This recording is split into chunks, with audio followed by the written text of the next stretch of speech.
Good afternoon, class. This is Melissa Ernest for the final reflection in actions video. Um, I am ready to be done, really ready. So I'm going to go ahead and answer the questions for us. Ignore my scratch. My cat used my forehead as a launching pad the other night. So what life experiences have led you down this path? Actually, for me, it's been purely happenstance. When I first went back to school, I was hoping to go into the lab tech field and work specifically in histology, but I had the opportunity to work with patients and I really enjoyed that, so I switched my focus over to nursing. And then this term actually, or this degree actually, when I originally looked at going back to school for something, it was because I had gotten a little bored and I needed something to do.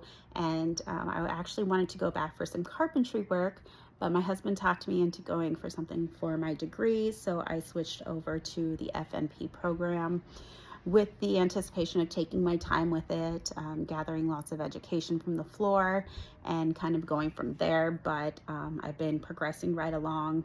I'm still a little bit behind on my graduation date, but that was due to preceptor issues. But now I'm here and I'm really happy to be here and I'm really happy to move forward. I think I might go for a psychiatric mental health certification to work with dementia patients, as I've talked about before.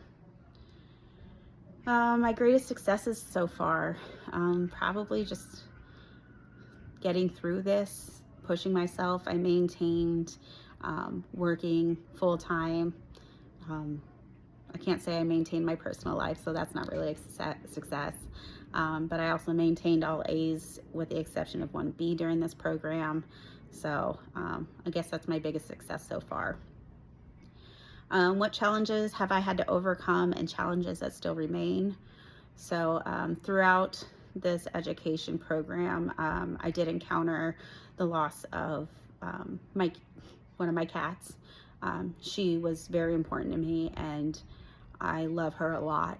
I might cry thinking about her actually, but that was really hard. And while one of my professors was very understanding about it, one of my professors was not. So there was a lot of stress at that period.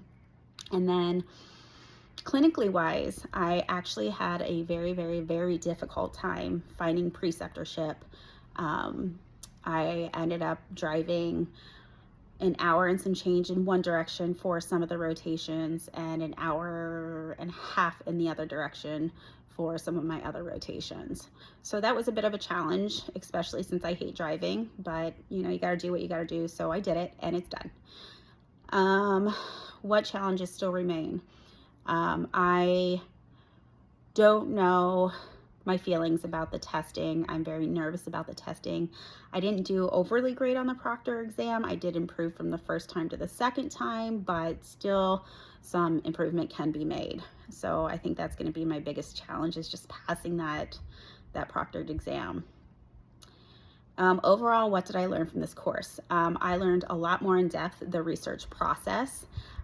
In the future, as I've mentioned in the past, I want to work with dementia patients specifically and cognitively declined patients specifically for other interventions outside of pharmaceutical interventions.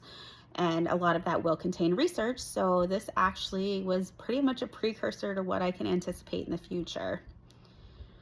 And then what are my future goals? I've mentioned getting my psychiatric mental health postgraduate and working with dementia patients. Those are my #1 goals.